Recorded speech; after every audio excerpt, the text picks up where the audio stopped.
irony so many different times. And I always lay in bed at night and wonder, there are times I sit there and wonder, what is today going to bring? Meaning, what is today going to bring in reference to what chaos can we find ourselves in?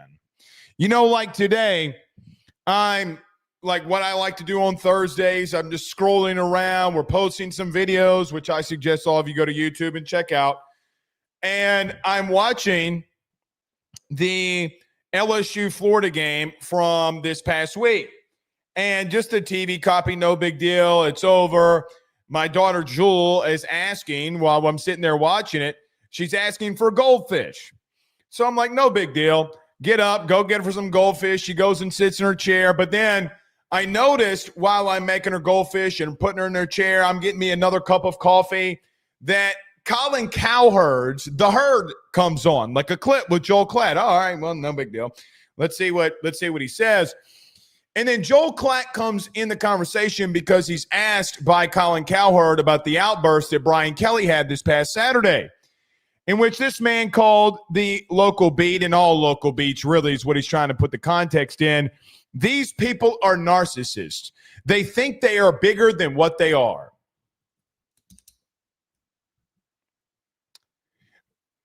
I've never been on national television crying my eyes out because the Big Ten lost.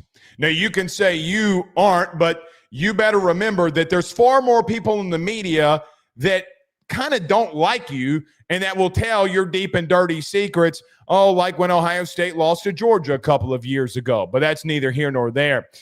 I would allegedly, by the way, I don't know, it's just alleged.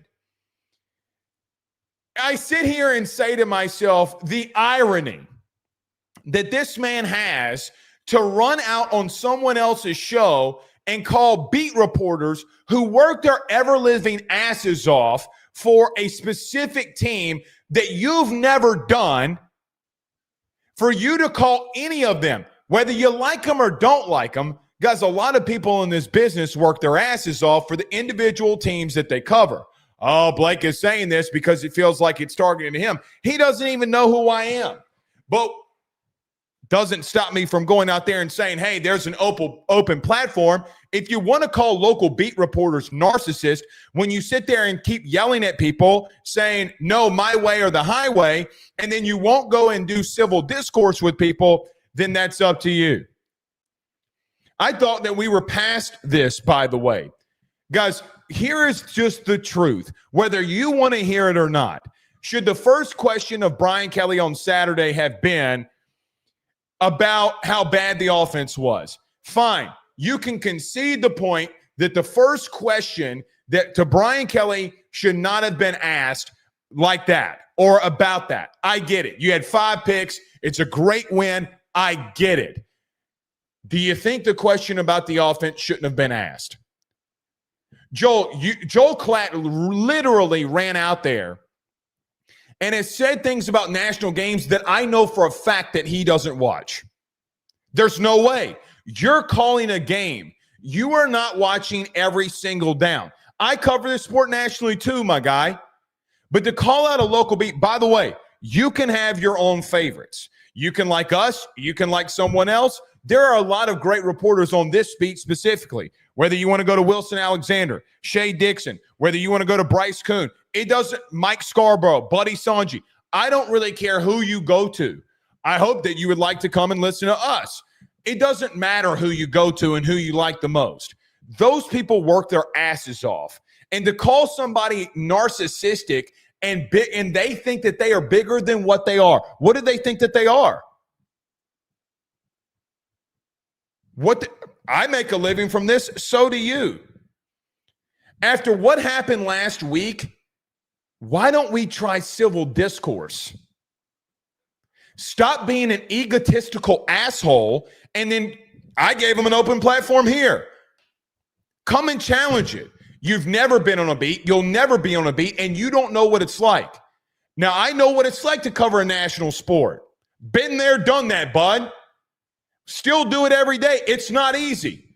But to tell somebody that who's working their asses off day in and day out, I'm not buying that. I'm not going to buy into that. Because let me tell you a truth that none of you know and some of you don't want to hear.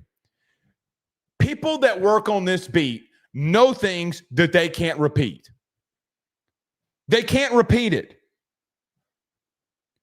because of where the teams and how things are going. Things can't be repeated.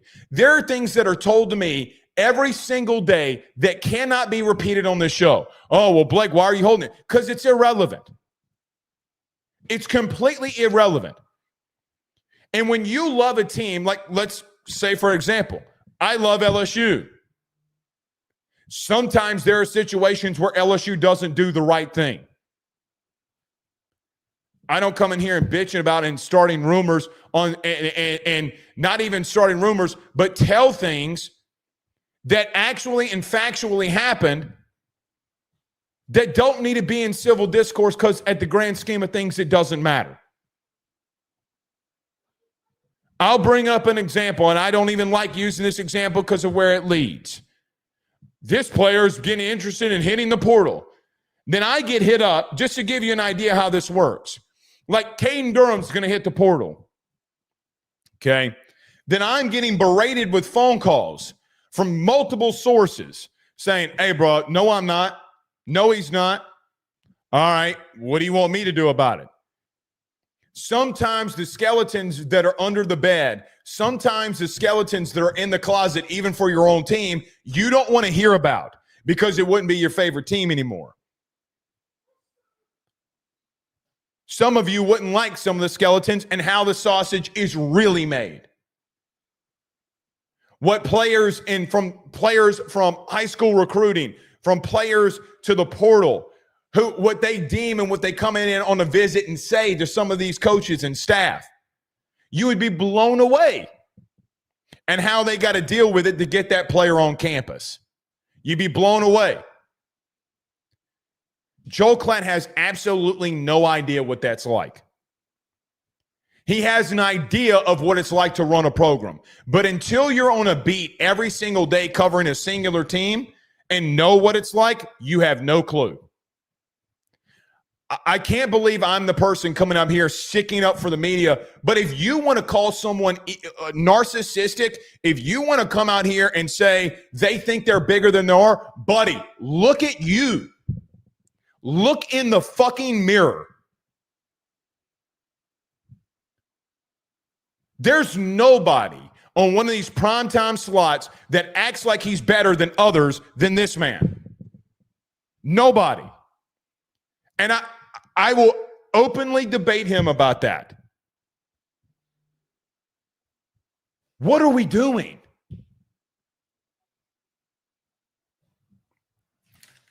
Guys, I take a lot of shit. People in this beat take a lot of shit. I'm asking you about what's happened over the last 2 weeks in our lives or last week in our lives. Can you please, for the love of everything, can you please, to anybody that's on this local beat, go tell them, hey, man, you're doing a fantastic job. Go tell Wilson Alexander he's doing a fantastic job. Shay, Scarborough, Bryce Kuhn, whoever. Go tell them that because they work their asses off. For this egotistical asshole redhead that wants to come out here and talk shit, well, come talk shit. If you go on a TV television station and talk shit, come on here and talk it. Say it to our faces. You won't. And that's why when you go to places, nobody is bringing you anywhere around the local places because they don't care for you.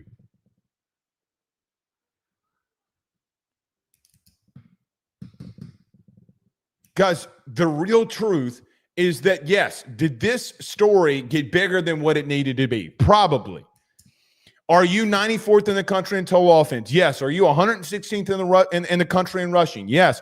Are you 111th in the country in red zone offensively? Yes. Are you living up to your standard? No. And we're going to talk about how I think that's going to change versus Southeastern. Nevertheless, we're live. Everybody do us a favor. Hit the like and share. Every episode is brought to you by our good friends over at FanDuel. ayssports is always brought to you by our good friends over at FanDuel. Go over to FanDuel.com today. Sign up. I'm going to be doing my 20-leg $1 parlay, having a little fun. Use your discretionary income if you must. to go over to FanDuel and let's go have some fun starting tonight and starting this weekend in week 4 in college football. Go over there today. Have any questions, have concerns, go over to FanDuel.com/RG. But AYS Sports is always presented by our good friends over at FanDuel. And go over to FanDuel.com to make that happen. Also, really excited to talk about our good friends over at Game Time. We have brought on our good friends over at Game Time. And let me tell you, I went to Omaha this year, and everybody had the Game Time app. Use and download the Game Time app today. And if you use the promo code SERIOUS, SERIOUS in all caps, if you're going to the game this week, if you're going to the game in Oxford next week, if you're going to a game in general, go over to Game Time, download the app, use the promo code SERIOUS, all caps. You'll get $20 off of your first purchase. Again, use the code SERIOUS for $20 off on your first office. Terms will apply. Terms still apply through this, but go and do it. It is LSU football season. If you're looking to tickets, the one place that you need to go is with our good friends over at Game Time. Guys, I know of buddies and friends of mine that are constantly on the Game Time app, getting upwards of 50% off. You're able to see the view of the seat that you will be in and what you're buying. That's what makes the Game Time app the absolute best. Go over to Game Time today and use that app and use that promo code SERIOUS for $20 off on your first purchase. All right. Let's get moving here. Greer says, come on, man, leave the redhead part out. I can't catch a break. All right, that was a little much. Greer, I'm sorry. I shouldn't have gone there. But you can't keep – hey, here's the thing. What I don't like is for people to – hey, you know what? I'm on this beat. Keep calling people names. But then you'll just cower down. I guarantee you he saw my tweet today saying, come on the platform and defend it. Because if you're going to call someone narcissistic and you're going to be an egotistical asshole, come on with it then. Come on with it. I ain't going to play that shit. Cobble asked a good question. Again, if you want to fight over semantics about it, then that's fine. That's the reason BK apologized, because it has not been good. Fine. Get mad at the media. Guys, local beat sports reporters are not your mainstream media. They're not. Sports guys in general who do not talk about sports legitimately is not mainstream media. They're giving you their fucking opinion about sports. Don't you dare throw us in the category of those other Rudy Poos who like to divide on both sides of the aisle. Don't you dare put people in that space. Don't you dare do it. Narcissistic. Jesus, Mary and Joseph. It makes me mad. It really pissed me off today when I heard it, as you can tell. Anyway, Paul Zub said Klatt was an affiliate ego to constantly hide the bending over that Texas gave him in Colorado in the Big 12 title game 20 years ago. Let me give an example. You can ask Joe DeLeon. We all go through these all 22 copies. Sometimes we'll go through and then there's a play and then they clip like the TV copy from the side view. And then he's like, yeah, you see they're in cover 3 here and they're in bump and run man. No wonder you threw so many picks because you don't even know the coverage that you're in. John says, why are your feelings hurt? Because I'm not going to – look, he wants to be a bully. Then come bully me. You want to bully somebody, come bully somebody in person. Don't go somewhere and try to – you don't know anybody on this beat. You called everybody that's on a beat egotistical assholes, your damn self. Come talk that shit then. Come on here and talk that shit. He won't do it.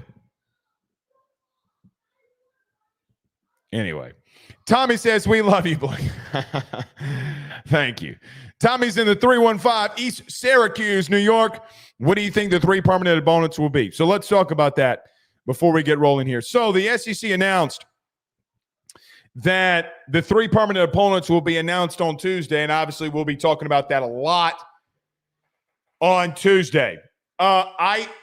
We've talked about this a little bit, but I'm just going to give you my opinion. I don't know. So, open source. I do not know your three opponents. I have no clue. Here's what I think your three opponents are going to be. I think it's going to be A&M, Ole Miss, and Arkansas. That's who I think your three opponents are going to be. I think Arkansas's three opponents is going to be Texas, LSU, and Missouri.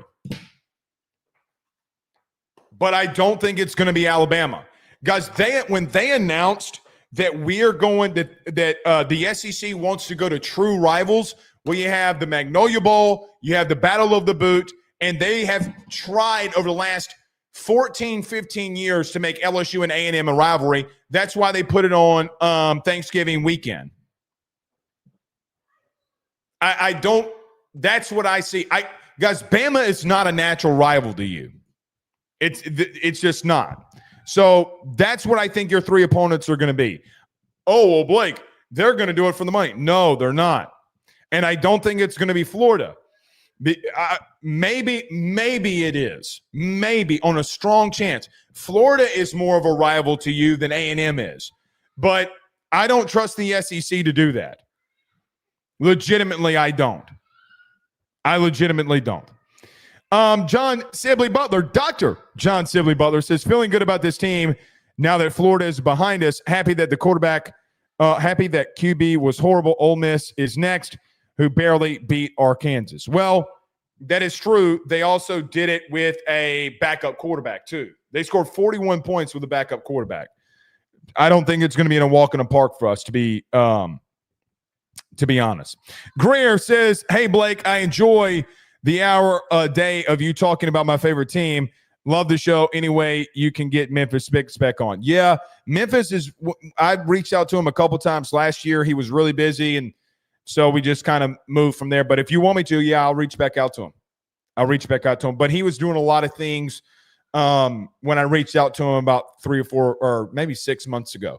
But, yeah, we can reach back out to him. He's just been really busy. So I completely understand that. So, all right. Let's get moving here. Everybody do us a favor by hitting the like and share. Share to all those groups if you're on Facebook and to all those social media pages.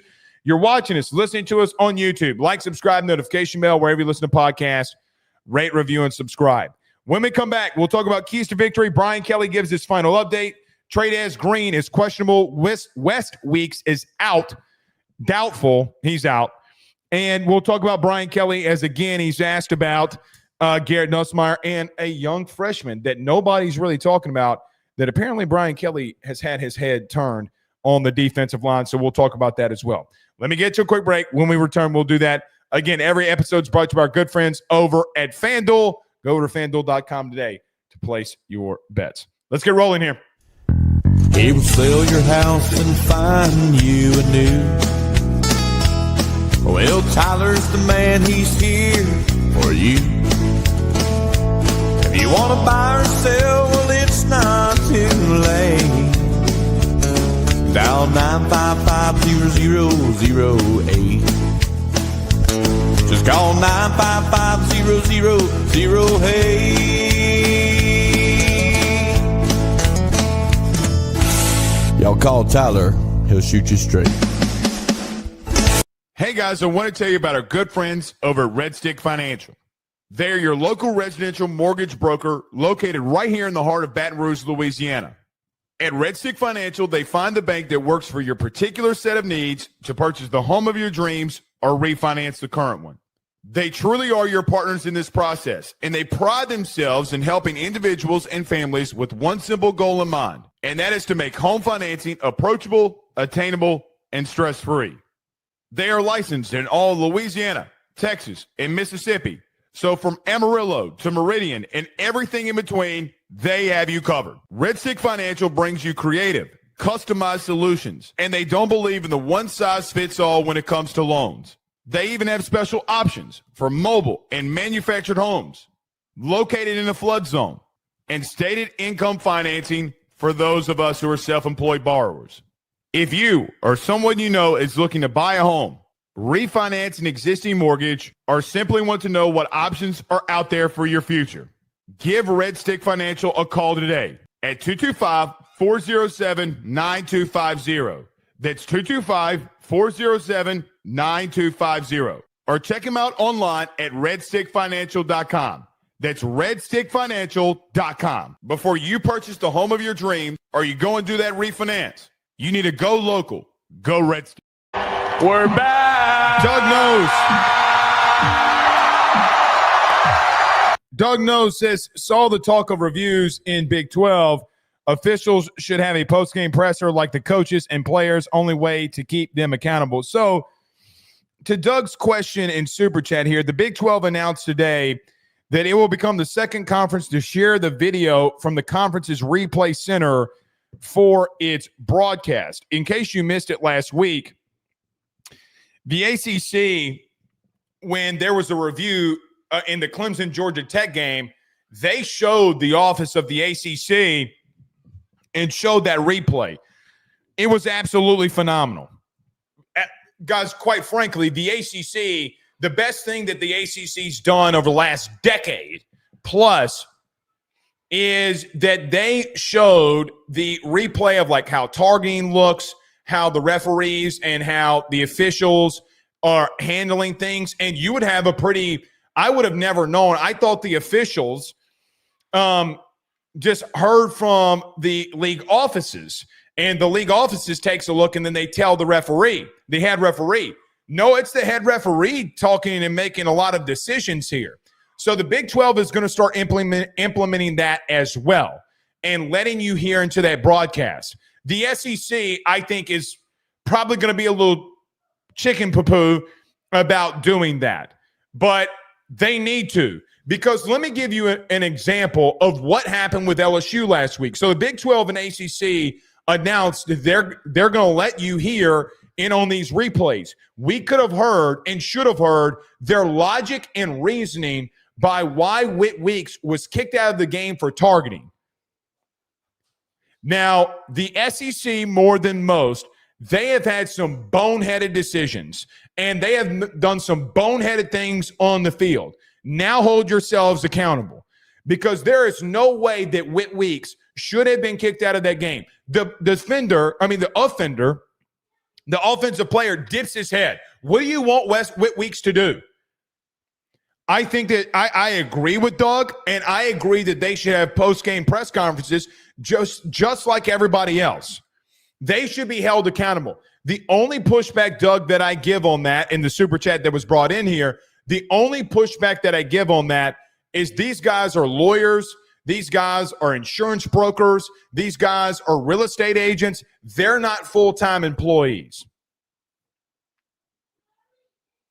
I would agree to that if these guys were made full-time. How much money does the SEC have to make before they have referees in a full-time aspect? That is my question. Jesse O'Neill with a $5 Super Chat says, heard LSU's taking 2 quarterbacks in 27. Who's going to be after Pop, Elijah, or Nuss? I would not expect that Peyton Houston, Pop Houston, and Elijah Haven would commit to the same school. If you do, which I'm assuming they're wanting to take 2, it would probably be Garrett's brother. However, here's how I feel. Peyton Houston is a massive deal. We talked about that earlier this week. It's a massive deal. Kid is an outright dude. He's going to be very good here.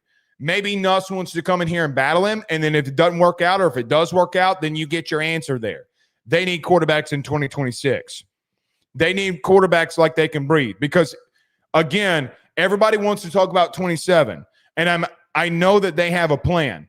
Guys, there's a strong chance that you're going to need 2 quarterbacks out of the portal in the 2026 realm, and you got to go to Michael Van Buren and tell him, listen, buddy, like, you're going to have to compete for this, but we got to go get a quarterback. We don't have depth. LSU does not have depth, because I do not believe, and I could be wrong here, I don't know. I don't trust the fact that Colin Hurley will stick around. So to these agents, maybe Colin Hurley does, but you got to go get another quarterback from the portal regardless, unless you flip one of these high school kids.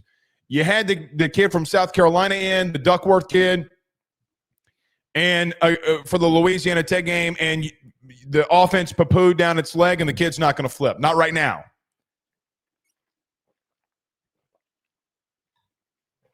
So I am glad that you were able to get a quarterback in the 27 class. Guys, you're in dire need of one right now. All right, one more. We'll get to one more super chat, and then we got to get rolling here. Alexander Taylor with a $2 super chat says, CJ Bailey, my portal quarterback target. Yeah, maybe. Let's see how it plays out. Let's see how that plays out. Because, look, you need one. Even if Michael Van Buren is your starting quarterback next year, none of that matters, right? Like, none of that matters in the sense of that, like, guys, if Michael Van Buren goes down and Colin Hurley, like, leaves in December, then what? Then what? You're in a bad spot. I'm glad you got 27 taken care of. Now you got to really worry about 26. The Underwood thing hurts in a lot of ways. It helped you to get the money to go and get some of these pieces on defense. It killed you for what your quarterback plan is. Sloan, Thomas, Petito, all of them have got to, and I know that they got to make a move really quickly here. And I think that they are. And I don't worry about it, and I do believe very strongly that they have a plan. But it right now, as things sit, it's not good, right? I mean, I think we can all acknowledge, look, we have faith that they're going to do it, but right now it's not good. So it is what it is. All right. Can we get the keys to victory now? We need to get to it. All right.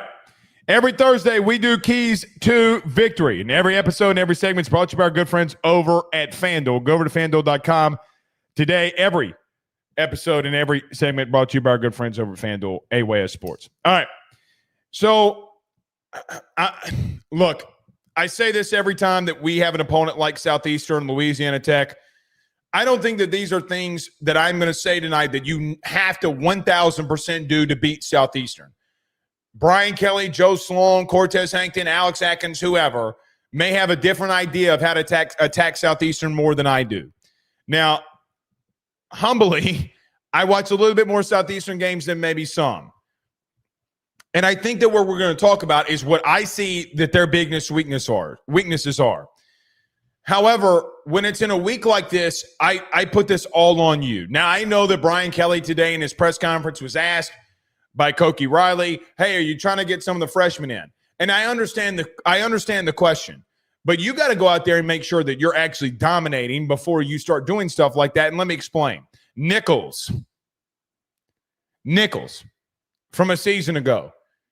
So I'm not even worried, nor am I going to bring up. Now, along the offensive line, we're going to talk about this. There are things and rotations that I want to see along the offensive line. Everywhere else, go handle your business, get your stats, and get out of there. Whip their ass and get out of there. That's what you need to do. But the first thing is that you clearly have to do is you have to beat them. So, and you got to dominate them. These are things that I want to see. Not necessarily all of them being, if you don't do this, you're not going to win. Like, for example, hey, if you don't get to DJ Lagway, you're probably not, and you let him sit in the pocket, you're probably not going to, it's not going to go well. Well, you got to him, you made him make bad decisions, and he threw 5 picks for his troubles. But you did still get a lot of pressure, even though you didn't have a sack on him, but 1 sack on him. Guys, here's the truth. The offense has got to open things up. I think that the anticipation that I have for Saturday is more than I thought I ever would have imagined going into this game. I thought at worst you would be 2-2, maybe 1-2 going into this game at outright worst, but you're not. You're 3-0. I honestly thought that you would more than likely be 2-1, to be frank with you. And I'll be open, and I was wrong. I needed to see you go into Clemson and win, and your defense showed up and showed out against Florida and Clemson, and you're undefeated. But you have a massive problem. Your offense is a massive problem. Now, we've talked about it all week. I am. I don't know about you, but I'm giving this team, especially on offense, a mulligan for the way that they performed the last couple of weeks. Brian Kelly came out today and said, listen, this is the best week of practice that Garrett Nussmeier's had. I don't think that's coach speak. I think he's being completely honest with you and saying, listen, man, he wasn't practicing throughout the week. He wasn't there. And yeah, he's probably going to be better this week, and it probably is his best week of practice because he's actually there. But this offense has got to open things up. They got to take it to somebody. I hate that it's got to be Southeastern. I hate that Southeastern's put in this situation, but it's the truth. And it's more than just opening it up. So I had somebody send in a comment, well, Blake, you keep saying open it up. What do you mean? What I mean by that is I don't really want to see you try to establish a run early against a team that you probably can run the football on. You need to get game reps with new receivers. You need to get more reps with Garrett and Xavion, who, quite honestly, guys, they don't have the reps. The best experience is playing time. It always has been, and it always will be. Barrion, Chris, Aaron, Nick Anderson, Xavion Thomas, they have got to start gelling better. So whether that is you're hitting them on quick slants, you're hitting them on some sluggos, fades, you're hitting them on some deep drags, I don't really care what it is, but it's got to be better than what it has been. It's got to be more crisp. Now, this week more than the last 3 weeks, because I really thought that this is what they were going to do, to be real with you, until Ole Miss. I didn't know that they were going to open it up like this. They're always, and look, we talked about this 3 weeks ago. Look, there's a rumor out there that Nuss has an abdomen injury. So on every one of our post games, that comment was brought up. In that being brought up, there was always the question, are they limiting him? Are they limiting the offense? Well, now there's no excuse. He's full go. He needs to go. And you got to look more crisp than what you've been. Here's what I tell you. I don't like being the sourcey guy. I don't go out there and say sources. I don't come in here and say people around the building are telling me. We don't do that often. But when we do, we take our shots because it's what we're hearing. Guys, they've been working their asses off this week offensively. Because now that you're post-Florida, I think they understand, listen, now we got to get rolling. We were limiting some of the things that we were doing. Now we got to get going. I have been told this week that they have been trying to, not always completely the way that they've needed to see and wanted to see, but they've been letting that thing rip all week. From what I understand, Brian Kelly and others have been taking a little bit more hands-on approach with what the offensive line has been doing, and we'll see this week how that transpires versus Southeastern. But the number one thing that I just want to see, it's not necessarily a key to victory. I think you can walk out there and play your game and do the things that you've been doing the last 3 weeks and beat them. Nothing has to change for you to beat them. If you're the exact same this week as you were last week or the 2 weeks ago or 3 weeks ago, you're going to beat them. But nobody wants to see that. You want to see them sit in the pocket and start rolling that bitch out there and start throwing the ball around. Guys, you have too much elite speed. You have too much shiftiness in your wide receiver room for you to be docile. You have way too many weapons on the boundary for you to sit back for an entire season now that you're fully ready to go. Let it rip. I want to see multiple fade route shots to Chris Hilton. I want to see multiple fade route shots. Give them 2 apiece to Barrion Brown. I want to see Aaron Anderson get involved very, very early. Do not wait more than one drive. Do not wait until the last play of the first quarter in 3 straight games to get the best player on offense the football. Guys, there were multiple times in the first quarter, multiple times, a lot of times in the second quarter, multiple times in the third quarter until you finally hit it, that Aaron Anderson last week was on a linebacker. And that's a SEC linebacker, and I'm not trying to poo-poo on Florida's linebackers. They were good. Aaron Anderson is a mismatch for everybody that will cover him in the slot unless they put a true corner on him. He's going to continue to be. When I talk about opening things up, I want Aaron Anderson personally, in a personal preference, I want him to get at least 5 to 6 targets very early. If you got to do it the entire first drive, I don't care. I really don't. He is your best player. If they want to take him away, well, then you're going to have to find a way to get the ball to somebody else. Because here's the truth. Teams are going to now start trying to attack Aaron and take Aaron away because they know that Garrett, and they're going to test Garrett and see if he's ready to go. Now you got to hit everybody else. But show that Aaron Anderson is who everybody knows everybody knows of what he is. Because he might, and I mean this, I think Aaron may be and is potentially and debatably one of, if not the best receiver in the SEC. I believe that.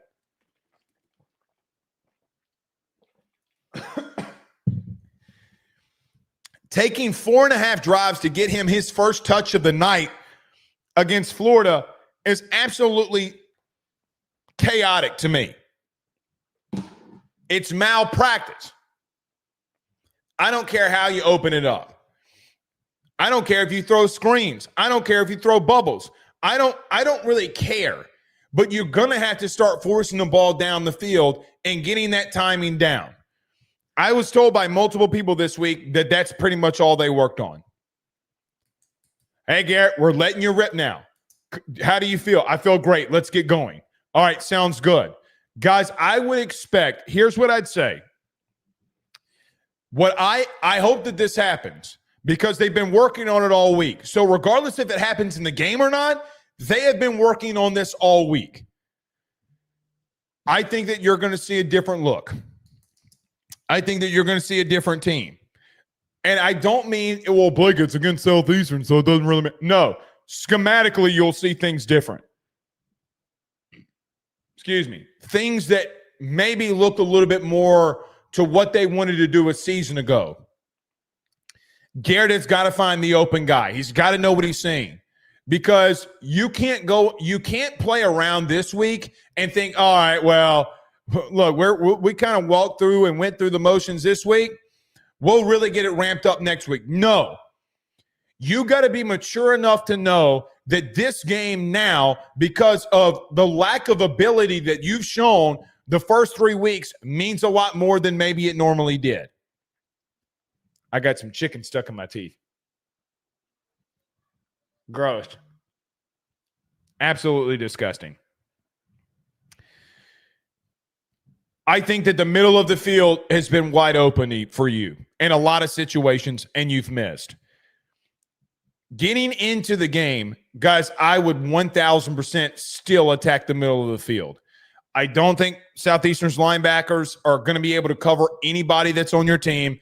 I think their safety room and what I've seen from Southeastern, whether it be Louisiana Tech, Murray State, whatever the team, whatever game, whatever situation, guys, it's not close on what you should do offensively. I don't think their interior defensive line is a great strength of theirs. You should be able to either run and or attack the middle of the field. They do have some speed on the boundary. They have some speed at corner that they are going to utilize. So don't act, guys. They got a couple of guys that are sub 4.5 guys. And talking to some people around Southeastern, they got some guys that can and will run.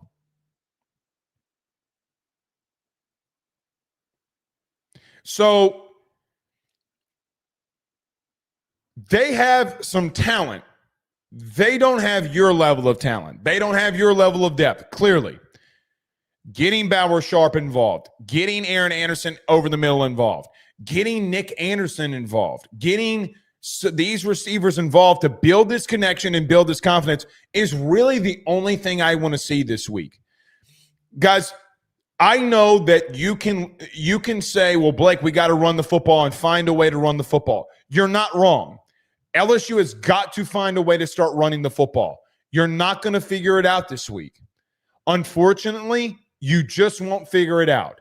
There's nothing that they can do in the run game outside of going for like 350 to 400 yards rushing that I walk away from this game and they got to go off. They would have to go off for me to be like, damn, man, I don't care the opponent. That's still very impressive. I think the passing game and what you're going to do there can help set up timing, can help set up situations and how teams will try to attack you. You're too talented there. I'm not trying to say to abandon the run game. And I'm not saying that you don't need reps along your offensive line to get this run game going, because you do. But there's just not anything that they can do for me in that situation that's going to make me start feeling better about that. Now, again, I think that you can attack them in the interior. Their safety room is not great. The interior of their defensive line is not great. You should be able to handle that pretty soundly. And if you can't, then God bless you. Guys, there's not a player on the field that you will see Saturday that can cover Aaron Anderson. There's nobody on the field on Saturday that on a consistent basis can cover Barrion Brown, Chris Hilton, Xavion Thomas. It does not, they don't have those level of players. I think they're very weak over the middle. And you got to attack that safety room when they start going into zone, because they are. And quite frankly, I think that they know, actually, here's the truth. I know that that defensive staff for Southeastern is going to prepare and try to keep everything in front of them early in the game. They are probably going to back off of you because they know that you want to attack it. You're going to have to hit some stuff quick, early, and get some stuff and some explosive plays early for them to walk down to start hitting those bombs. But talking to some people around Hammond this week, I think that they're going to back off of you because they know this is what you want to accomplish. But the offensive game plan has got to be start gelling in the passing game. Again, this offensive line cannot do much for me. So let's flip the page there. Guys, their interior defensive line and safety room's bad. And I know that you want to get the running game going. But the biggest thing that I would want to see this week is, do you shake up that offensive line at all? I don't know if they will. I don't really necessarily think that they will.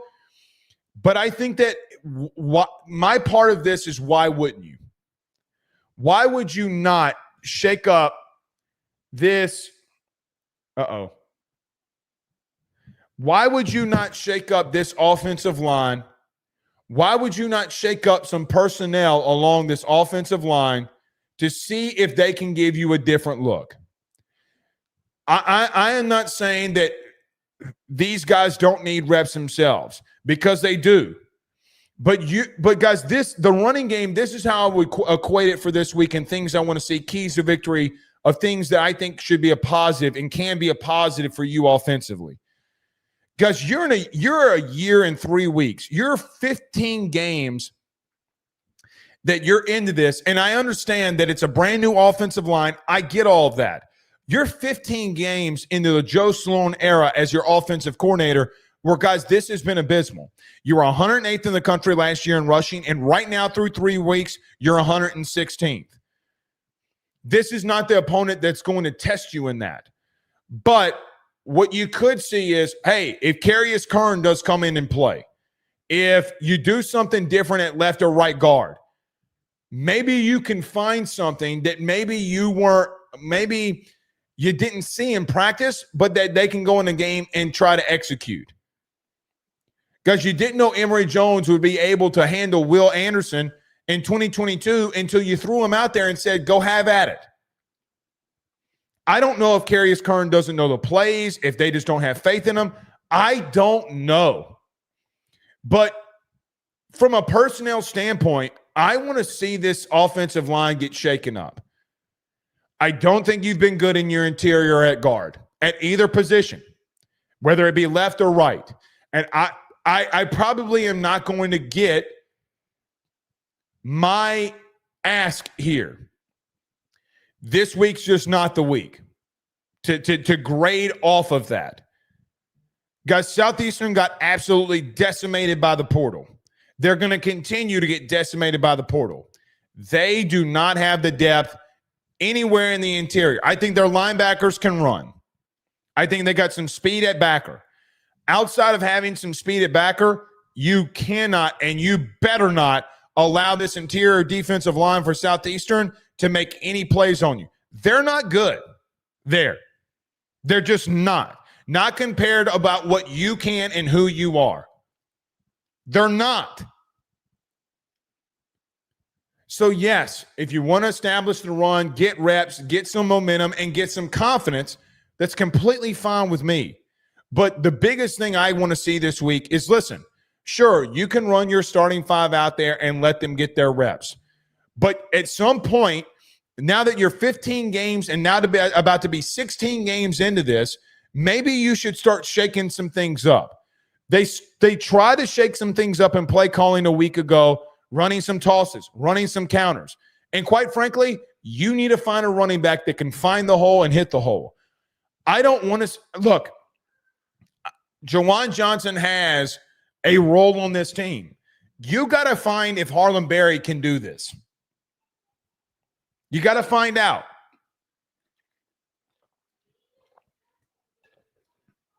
We all know that Caden Durham has some explosiveness.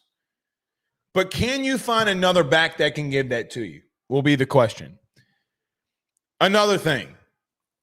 If there is one thing that I want them to attack in the run game, it is the boundary. Well, Blake, you just said their interior offensive line or defensive line's not good. They're not. You said their linebackers got some speed. Yeah, they do.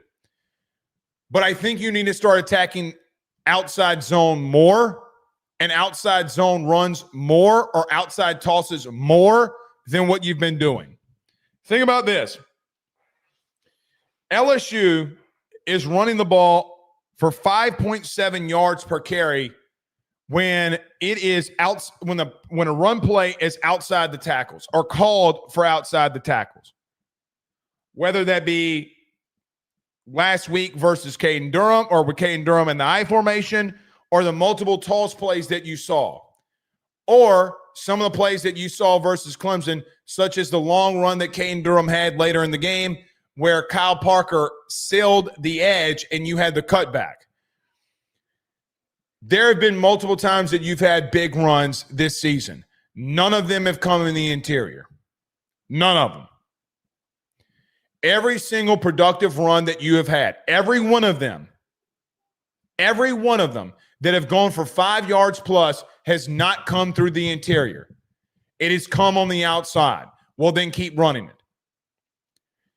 When you run the ball to the outside, meaning when you run those toss plays, the penetration by the interior defensive line is not as catastrophic for you when you are running that. And actually, you can utilize that against them technically. But when you're getting the ball to the outside and running some of these tosses, it gives you the ability for cutback lanes when your guys in the interior give up penetration. Because there's going to be a hole there that you can hit it.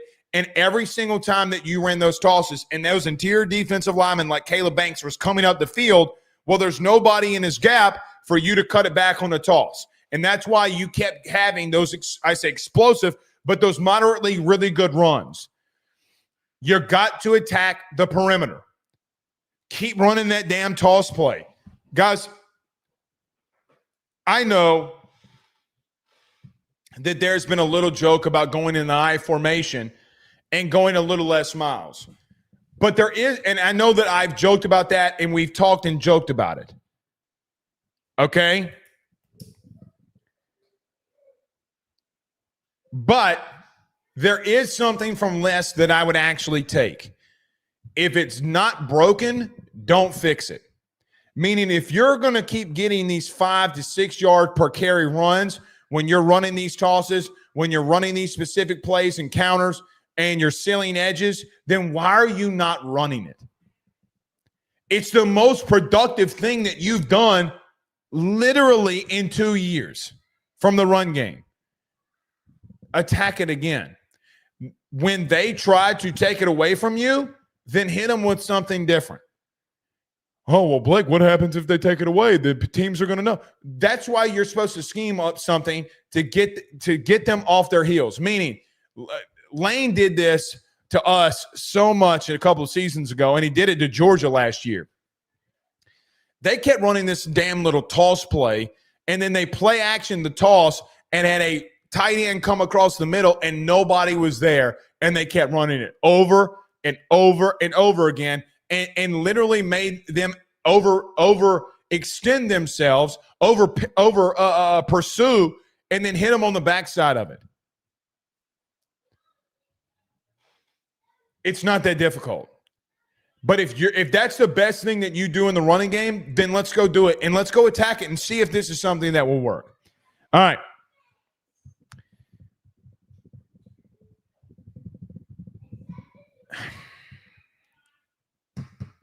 Defensively.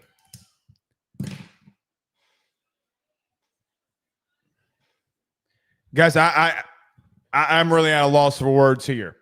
I mean, listen, continue to send pressure, continue to be aggressive, continue to give some of these young guys reps. Do basically for defense, continue to do exactly what you've been doing. I think it's the smart move and the right move for Wes Weeks not to play. Donovan Keys, Zach Weeks, Tylen Singleton, whoever it is. It's another massive week for you. Go take it to them. Continue to be who you've been. I really have not seen a team yet, and there's gonna be a team that finds your weakness, and it might come against Lane Kiffin. I mean, Lane's a lot of things. Sucking as an offensive play caller is really not one of them, guys. He's a really good play caller. Y'all know it. If don't lie to yourselves. I don't know where your weakness is. I know teams have tried to attack Tamarcus Cooley, and quite frankly, I think Tamarcus has stood his ground. He's stood his ground, and good on him. Teams will continue to attack that. But, guys, right now you have not shown a weakness. You're 5th in the country in stopping the run. You're 27th in the country on third down. You're 25th in the country in total defense. You're tied for 11th in the country in scoring defense. You're tied for 12th in the country in red zone defense. I don't know what you want me to say other than be yourself. Blake Baker is an emerging name for head coaching vacancies everywhere. And I heard somebody, I saw somebody today throw his name in there for the UCLA job. I highly, highly doubt that he would take the UCLA job. He would be an idiot to take the UCLA job over remaining as the DC at LSU. That UCLA job is a dumpster fire. But, guys, everything for me this week is about how you look offensively. You've had success running on the perimeter. We'll run it.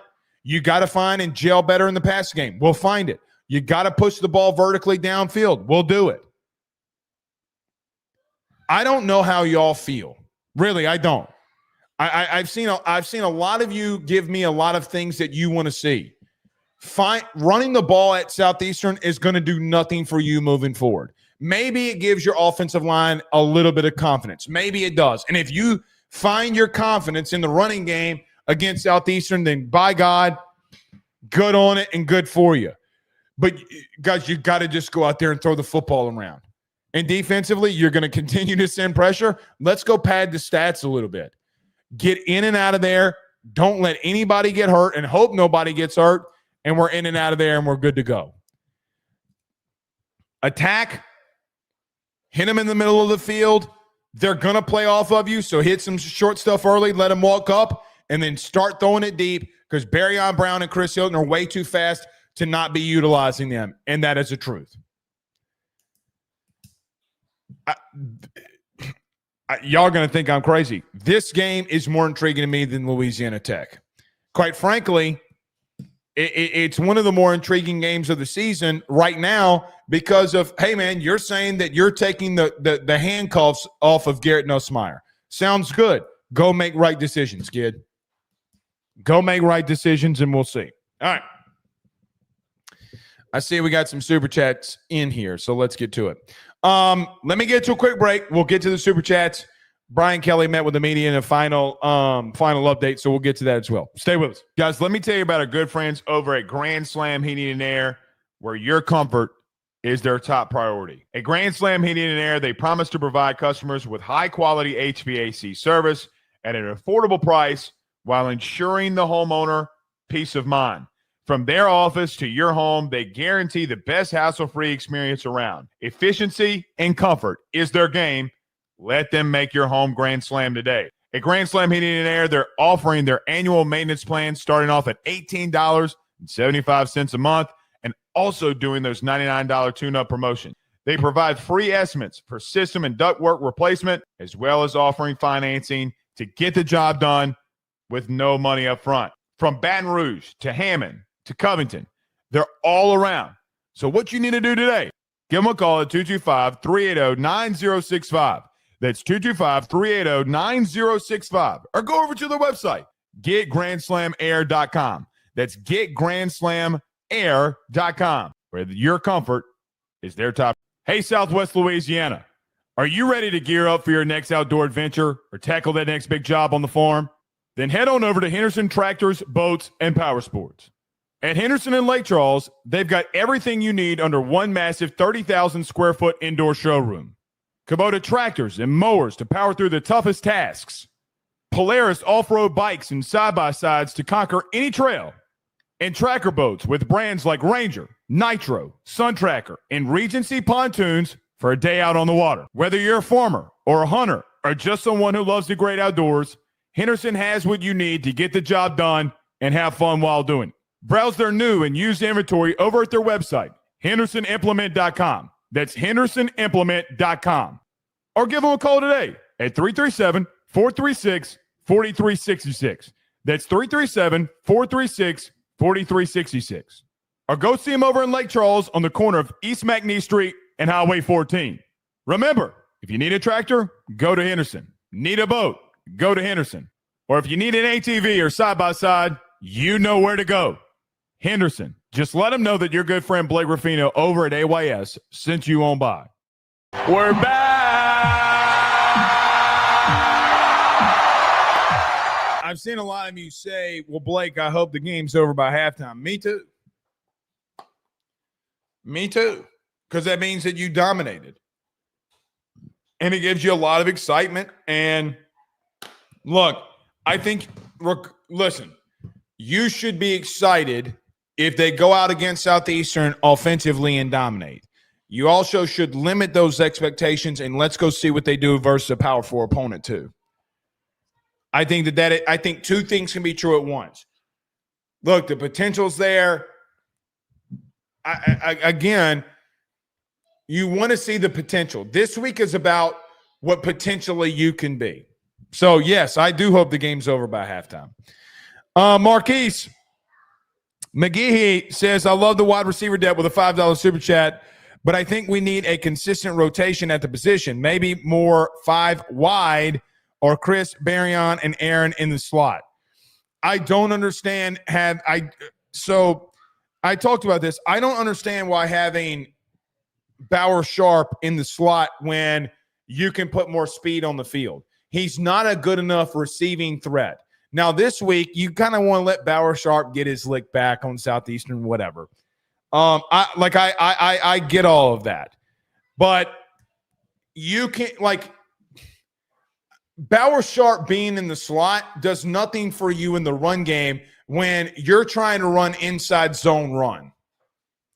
It gets a safety out of it gets a safety and it pushes a safety out or a linebacker out. Sounds good. It's a numbers game. Well, it doesn't matter because you haven't been able to run the ball when you do that anyway.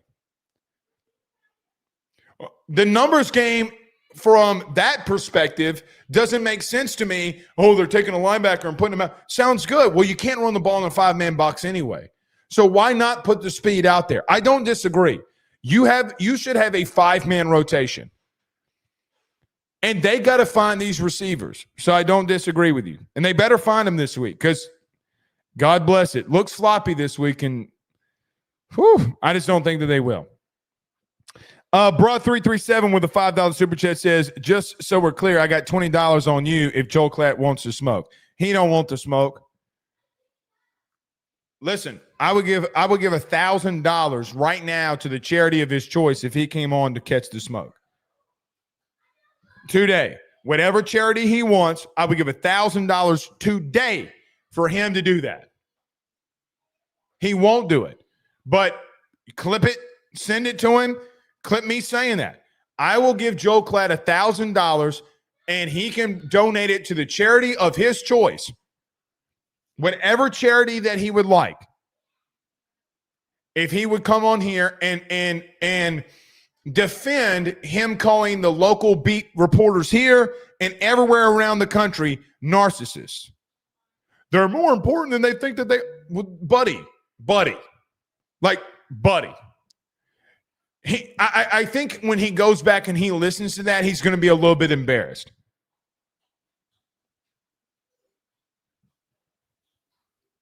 He'll be a little bit embarrassed. I see Christian says $1,000 is to Joel Klatt is pocket money. $5,000.